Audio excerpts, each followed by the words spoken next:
নমস্কার, আমি শুভজিৎ দাস আবার নিয়ে এসেছি আপনাদের জন্য একটা খুবই বৈচিত্র্যপূর্ণ আর খুব কাছের জায়গার একটা ট্রাভেল ব্লগ নিয়ে। এই জায়গাটা কলকাতার থেকে মাত্র 2 ঘন্টা দূর। সুন্দর সানসেট আপনারা দেখতে পাবেন হুগলি নদীর পাড় থেকে। আমরা যখন বেরোই তখন বাজে দুপুর 1:30টার সময় বেরিয়েছিলাম আমরা 2:30টার ট্রেনটা ধরার জন্য যাদবপুর স্টেশন থেকে। কিন্তু একটু লেট হয়ে যাওয়ার জন্য আমরা 2:30টার ট্রেনটা ধরতে পারলাম না, 3:10-এর ট্রেনটা ধরতে হলো, যেটা লেট ছিল প্রায় 10 মিনিট।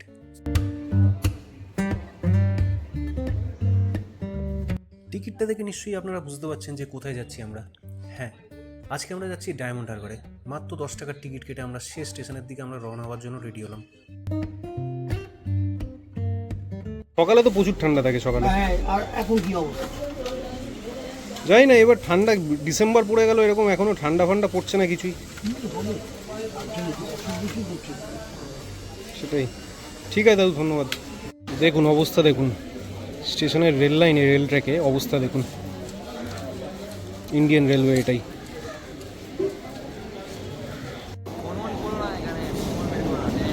হ্যাঁ, আরেকটা কথা আপনাদের বলে রাখি, আপনারা কিন্তু এই ট্রেনে সানডেতে আসার চেষ্টা করবেন, অন্যান্য দিনে এলে কিন্তু প্রচণ্ড ভিড় পাবেন এই ট্রেনে।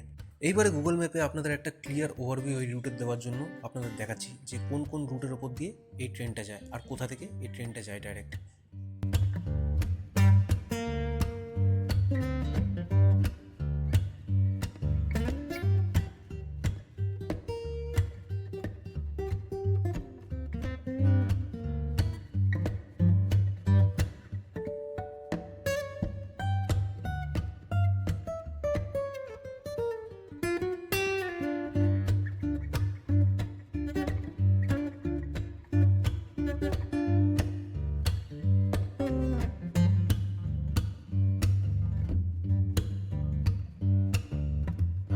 ডায়মন্ড হারবার স্টেশনে পদার্পণ করার পর ওখান থেকে বাইরের দিকে বেরোতে গিয়ে দম বেরিয়ে গেল আমাদের।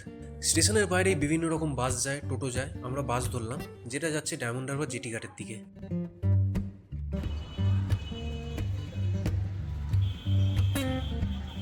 মোটামুটি পদার্পণ করলাম ডায়মন্ড হারবারেতে নদীর পাড় দিয়ে। এটা নেতাজি সুভাষ উদ্যান, ডায়মন্ড হারবার কাকুরহাটি ফেরিঘাট, ফেমাস একটা ঘাট এখানকার।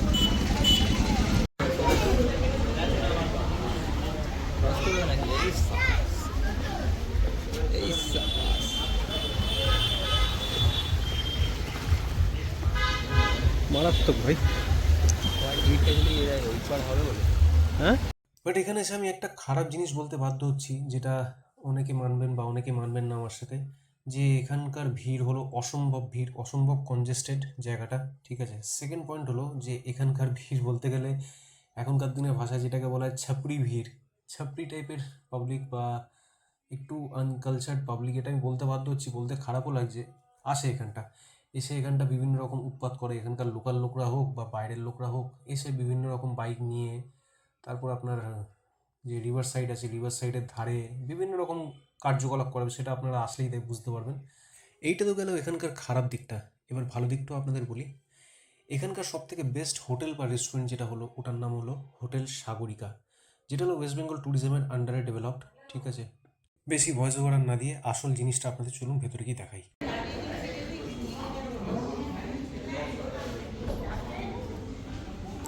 এটা হলো ওয়েস্ট বেঙ্গল ট্যুরিজমের খুবই ভালো একটা জিনিস খুলেছে দেখলাম,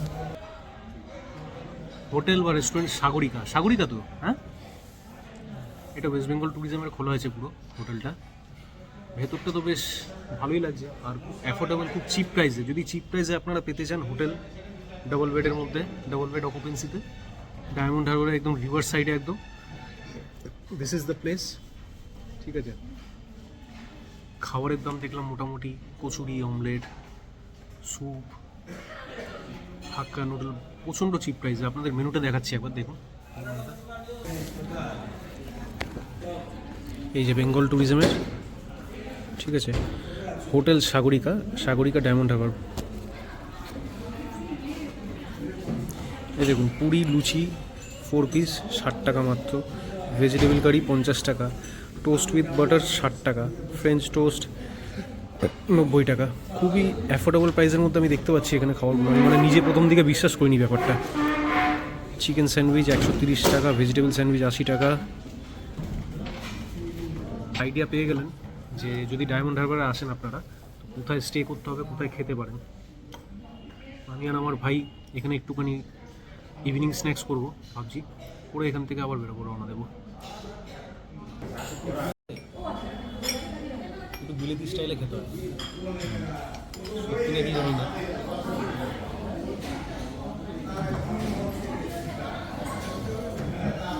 চিনি কম আছে, কেটে দেয়। তো মোটামুটি কিছু কথা ব্লগে বলছি আপনাদের, যেটা বলা উচিত যে গভর্নমেন্টের ওয়েস্ট বেঙ্গল ট্যুরিজমের যেটা হোটেল সাগরিকা, একটু জোরে বলতে হচ্ছে, দাঁড়ান অ্যাম্বুলেন্সটা চলে যাক।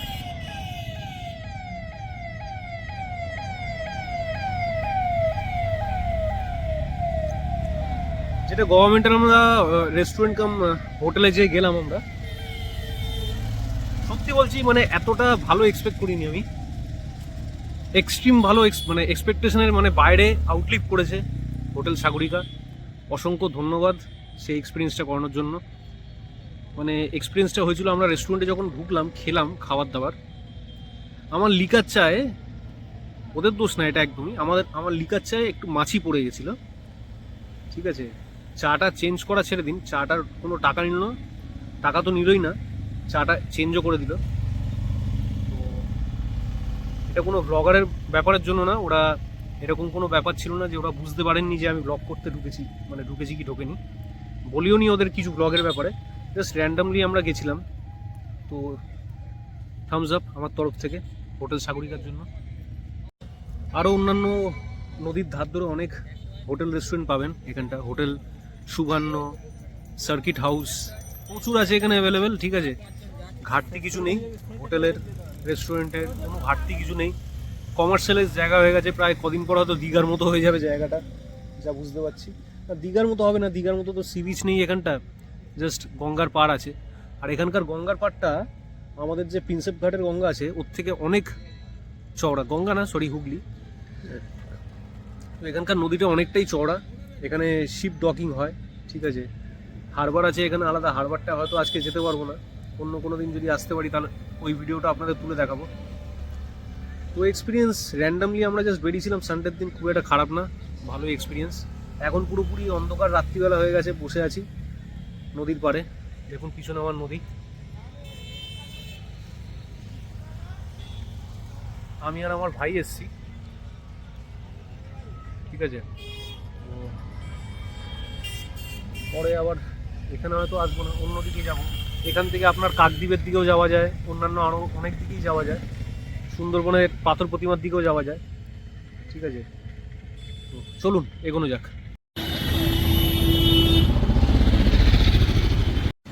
এটা যেটা যাচ্ছি আমরা, যাই না, জাস্ট কোনো প্ল্যানিং ছাড়াই এক্সপ্লোর করতে পেরেছি। এটা একটা পিকনিক স্পট, ডায়মন্ড হারবারে পিকনিক করে, রুরাল রামগঞ্জের পিকনিক স্পট। কেল্লার মাঠ নাম, বুকিং না এমন এখানটা। এখানকার অফিস দেখতে পাচ্ছি, এটা কাউন্টার দেখতে পাচ্ছি সামনে ডান দিকে।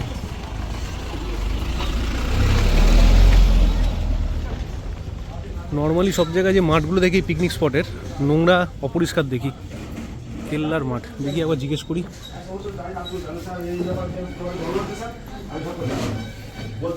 দেবজিৎ,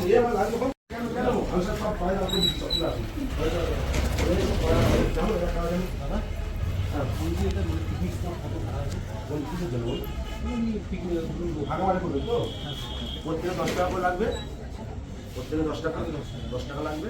গাড়ি বাস যদি আসে, বাস পার্কিং 100 টাকা, ছোটো গাড়ি 50 টাকা, আর সার্ভিস চার্জ 100 টাকা। এটা ফাঁকা মাঠের জন্য।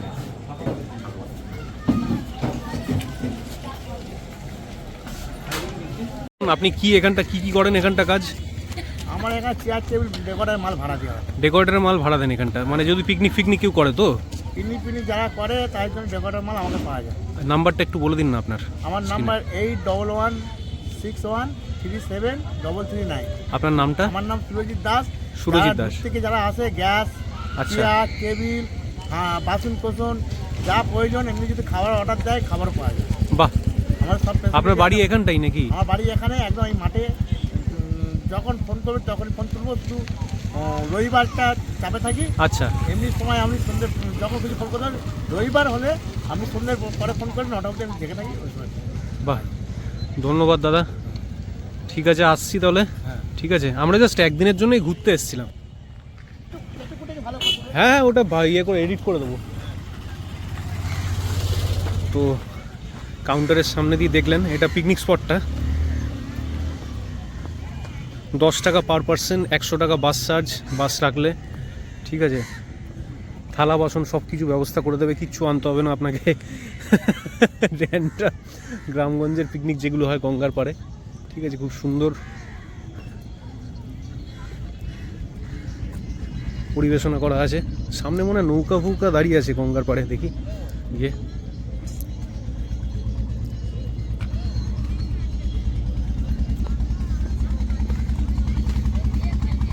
স্টিমার নৌকা তো আছে। মাছের নৌকা নাকি চড়ার? মাছেরই মনে হচ্ছে। হ্যাঁ, মাছের নৌকা আছে।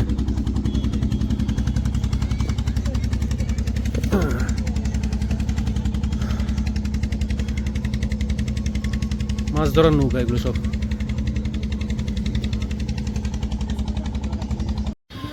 তো দাদার আবার গুড়ের দোকানও দেখছি এখানে আছে। দাদার কি গুড়ের দোকান নাকি? না, আমার এই ভাই। হ্যাঁ, বাহ, দেখি দেখাও, দেখি এবার গুড়টা দেখাও দেখি কিরকম। বাহ, লাইট মারবো? এখান না, ঠিক আছে, এখানকার মানে এখানকারই লোকাল নাকি? হ্যাঁ হ্যাঁ, এখানে লোকাল। ওই গাছ কাটা হচ্ছে, গাছ কেটে আচ্ছা, পাটালি আছে। পাটালি গুঁড়ো বিক্রি হচ্ছে না? কত করে আছে গুড় এখানে?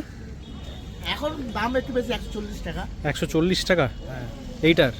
আর এইটার? সব একই। সব একই দাম? হ্যাঁ, 140 টাকা। আচ্ছা, তো তোমার ভাইয়ের নাকি দোকানটা? হ্যাঁ, তোমার ভাই, ভাইয়ের? ভাই। ভাইয়ের, আচ্ছা। তো দাদার গুড়ের দোকানও আছে, আবার এখানকার ক্যাটারিং, হ্যাঁ। তারপর আপনার পিকনিকের জন্য থালা বাসন ফালা বাসন সবই দিয়ে দেবে। ঠিক আছে, আপনি সব পাবেন। আমার কাছে সব নাম্বার, যা চাইবেন না পাবেন। একদম একদম একদম। আপনার পরিষেবা দেওয়া মানুষ যারা আছে তাদের পরিষেবা দেওয়া হলো আমাদের কর্তব্য বলতে পারে। একদম দাদা এখানকার। এই ভাই দুটো দোকান। আচ্ছা, ভাইয়ের দোকান। আচ্ছা হ্যাঁ, এই ভাই। আচ্ছা, এই ভাই। ভাই নাম কি ভাই তোমার? আমার নাম সাইন। সাহিল, আচ্ছা আচ্ছা আচ্ছা আচ্ছা। তোমার বাড়িও এখানেই নাকি? হ্যাঁ, আমার বাড়ির সামনে। সামনে, আচ্ছা আচ্ছা। এখানে প্যাকেট প্যাকেট এরকম করা আছে। দানা গুড়। দানা গুড়? দানা, এর রুটি ফুটি দিয়ে ভালো। ও আচ্ছা, মোটা গুড়গুলো যেগুলো হয়। চিট গুড়, আচ্ছা চিট গুড়, হ্যাঁ। বাহ, দাদার সাথে কথা বলে বেশ ভালো লাগলো দাদা। এবার বেরিয়ে যাবো স্টেশনের দিকে, 6:30 ট্রেনটা ধরতে হবে। ও বাবা, কটা বাজে? বেলায় আসলে বেলা। আবার সেই প্রত্যেকবারের মতোই টোটোতে উঠলাম, স্টেশনের দিকে রওনা দিচ্ছি। ওয়েস্ট বেঙ্গলের যে কোনো মফস্বলের এরিয়ার মধ্যে গেলে টোটোই ভরসা একমাত্র। ঠিক আছে, ম্যাক্সিমাম ভিডিওটা হয়তো ভয়েস ওভারই করা হচ্ছে, কিছুটা লাইভ করছি। কেন মাইক আজকে আনিনি আমি, একদম আবারে বাম্পার। তো এই জন্যই বেশি ভয়েস, মানে লাইভ ভিডিওগুলো করলাম না, ভয়েস ওভারই করলাম। তো ভিডিও আমার দেখতে থাকবেন, সাবস্ক্রাইব অবশ্যই করবেন। অনেকে দেখি ভিডিও আমার দেখেন, কিন্তু জানি না কেন লাইক করেন না। আমার মুখটা কি খারাপ দেখতে, বা আমাকে দেখে কি আক্রমণাত্মক মনে হয়? অনেক কষ্ট করে ভিডিওগুলো আপনাদের জন্য দিই, অনেক জায়গায় ঘুরে ঘুরে নিজের পকেট থেকে টাকা খরচা করে দিই। জাস্ট সামান্য ভালো লাগলে লাইকটা সাবস্ক্রাইবটা করে দেবেন ভিডিওটা দেখে। ঠিক আছে, এইটুকুনি আপনাদের কাছে আবদার আমার, আর কিছু না। ভালো থাকবেন সবাই। এক্সপ্লোর শুভজিৎ থেকে আবার আপনাদের জন্য ফিরে আসবো নেক্সট একটা অন্য নতুন জায়গা নিয়ে। ধন্যবাদ।